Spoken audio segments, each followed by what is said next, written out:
As 2020 comes to an end, people are getting ready for holidays. In many countries, this is also the wedding season. So people are getting ready to get together with their families, their friends, and to travel, to be with their loved ones. How can we ensure that we stay safe during these holidays? Here to explain the science behind the tools that you have at your disposal to keep yourself safe is Dr. Soumya Swaminathan. Welcome, Soumya. Hello, Vismita. Pleasure to be with you. Soumya, explain to us the tools that each family, each one of us has at our disposal to keep ourselves safe and the science behind these tools. Now that we understand how this virus spreads from person to person, we can also make sense of what we need to do and why we need to do those things. So, how does the virus spread? If someone is infected and they're coughing or speaking or breathing heavily, there are always small droplets that come out of our mouth of different sizes. And in those droplets, you can have virus particles if you're infected. So knowing that, the science behind it, then we can see, okay, what do we need to do? We need to keep a physical distance from people, at least 1 meter, wherever possible, if possible more. We need to wear a mask so that when these droplets are coming out, when we speak, they're blocked by the mask. They're not escaping out into the air. And then we need to wash our hands frequently with soap and water, or we can use alcohol-based hand disinfectants. We need to avoid closed, unventilated places. If you're indoors with a lot of people, doors and windows need to be kept open. And if possible, do things outdoors wherever possible.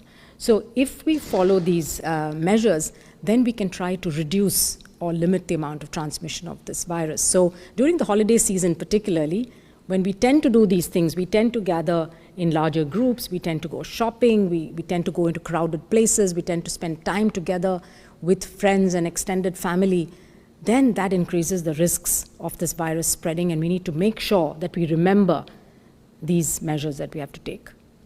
Soumya, we also have people in our families who are at risk. Who are these people and how can we keep them safe? So we know that the people at risk of developing complications and becoming really ill from this COVID-19 are those whose immune system is weak. So this is the elderly. As you get older, your immune system becomes less able to fight infections. It's people who have underlying diseases like high blood pressure or diabetes or heart disease or chronic lung disease.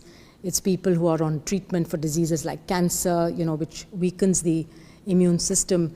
Also, obesity has been found to be a risk factor, of course, so that affects younger people as well.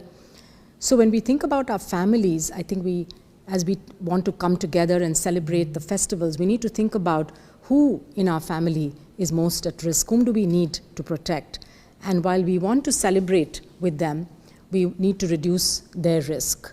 So it's the older people in the family, but it's also people with these underlying diseases. So one way of doing that is to have celebrations, but keep it within the members of a household, that are regularly living together and that are meeting anyway, and try to minimize gatherings where you have many different households and families coming together, because that always increases the risk of infection.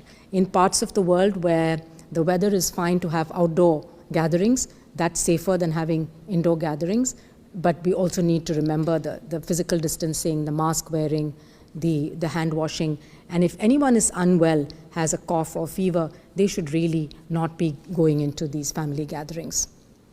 Is it safe to travel? And if one must travel, how can we make that journey safe?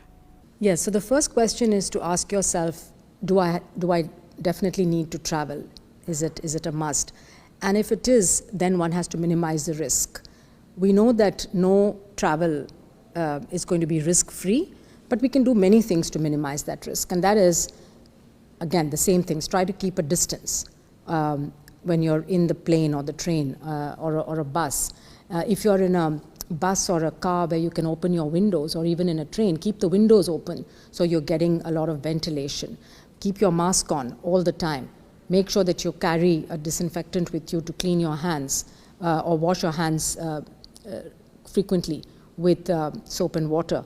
If you're unwell, if you're suffering from fever or cough, don't travel, postpone it. And then finally, if you are arriving at a destination where you have to meet people who are at higher risk of getting the infection, to be really safe, better to quarantine yourself for 14 days before you actually start mixing with the larger family, particularly if they're vulnerable people in that group. Thank you, Soumya. There you have it, WHO's Chief Scientist, Dr. Soumya Swaminathan, explaining how you can have safe holidays this season. So from the entire WHO family, we wish you happy holidays. Until next time then, stay safe, stay healthy, and stick with science.